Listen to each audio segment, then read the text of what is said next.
This truck is over 40 years old. You can still get every part for it. You can still fix everything on it in your driveway and clean ones sell for more than they cost new. GM built this truck for almost 20 years. Then they moved on, tried to build something better, and never came back to what made these trucks right.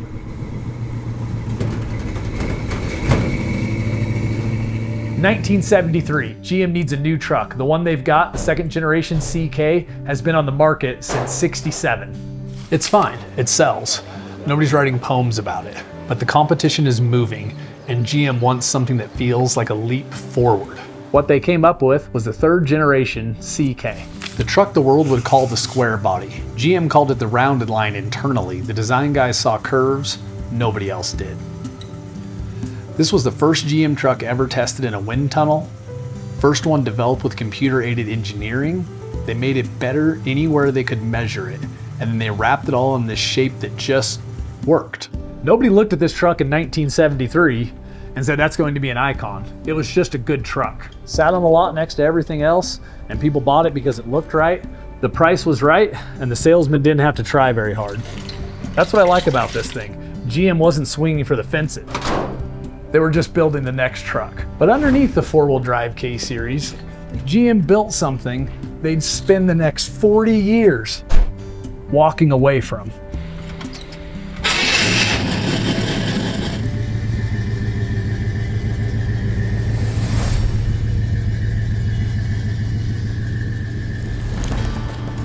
To understand what GM built in 1973, you have to understand what they assumed about you. They assumed you'd want to know what was wrong with it. They assumed you'd want to fix it yourself.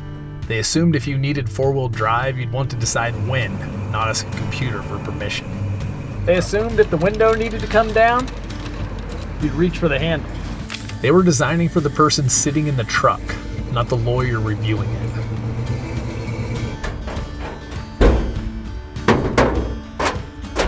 What they built was a truck where you decided when the four-wheel drive engaged, with a stick on the floor, a flat dash you could see over, an inline six, a 350 V8, or if you liked visiting the gas station, a 454 big block. All of them simple enough to rebuild on a workbench. A solid front axle made of iron, strong and easy to understand. GM still trusted you with all of it. They wouldn't always. This wasn't a truck built for somebody. This was a truck built with somebody. You could crawl underneath with a flashlight and an owner's manual and know what you were looking at. Every part of it expected something from you. GM did what you do when you get something right. They left it alone. What they didn't know was the world was about to fall in love with it.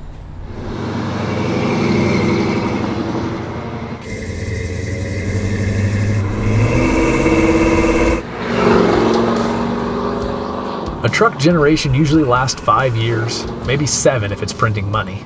GM built the square body from 1973 to 1987, then renamed it the RV series and kept building it through 1991 because customers wouldn't let them stop. Nearly 2 decades. Unless you know what to look for, most people can't tell a 73 from an 87. The body barely changed. The shape barely changed. From the outside, an 85 and a 73 look like the same truck. What they did change was the stuff inside. The Silverado trim brought carpet, chrome, and the option for air conditioning. GM took a work truck and made it comfortable enough to drive every day. And people did. This wasn't something you parked at the job site and forgot about. People were choosing this over cars. And the thing kept selling. Year after year. Cattle ranches in Montana, construction sites in Texas, driveways in suburbs from coast to coast.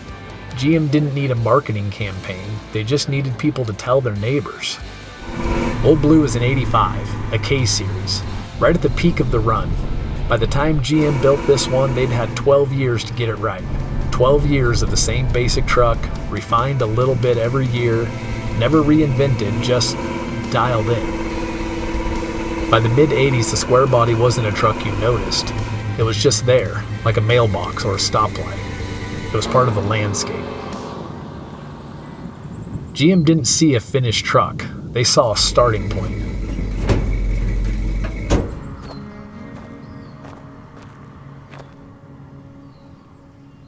1988, GM launches the GMT 400, the next generation. GM thought they were improving the truck, and on paper they were, better in every single way. More aerodynamic, quieter cab, better ride quality, a wider interior.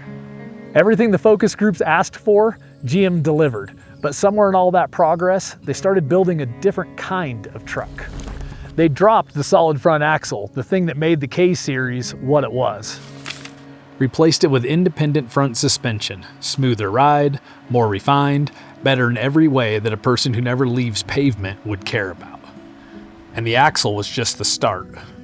The manual locking hubs, the ones you walked up to and turned by hand, got replaced by some fancy vacuum-activated axle disconnect I still don't fully understand.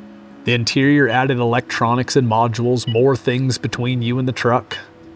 Each step was more refined. Each one was something else you couldn't fix in your driveway.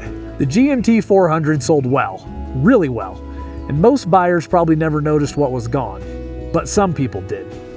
The ones who fixed their own trucks with hand tools?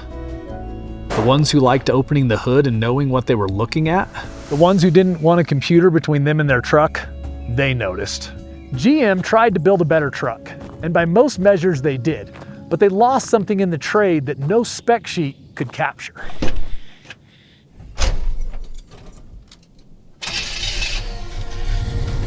If the replacement was better, why is the original worth more money today than it sold for new?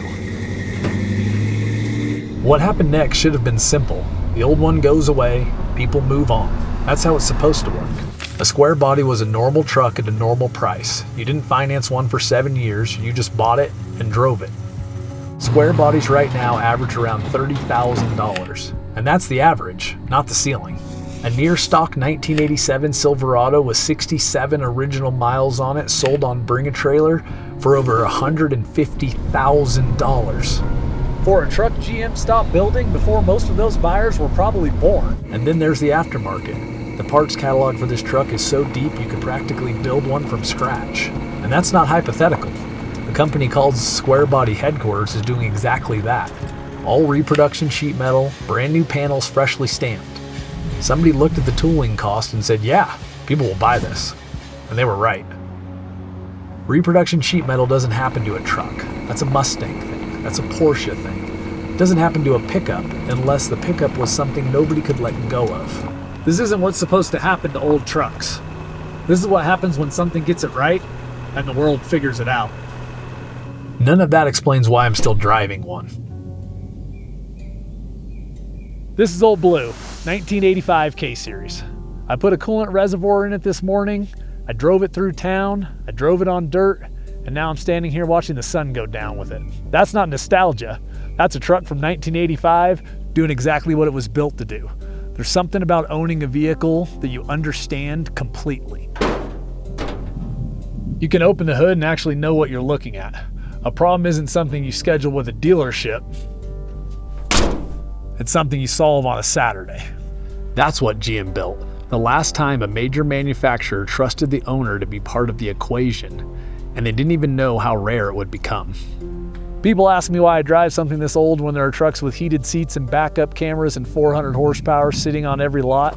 And the answer's pretty simple. I've been around those trucks. They're impressive, but they don't feel like this.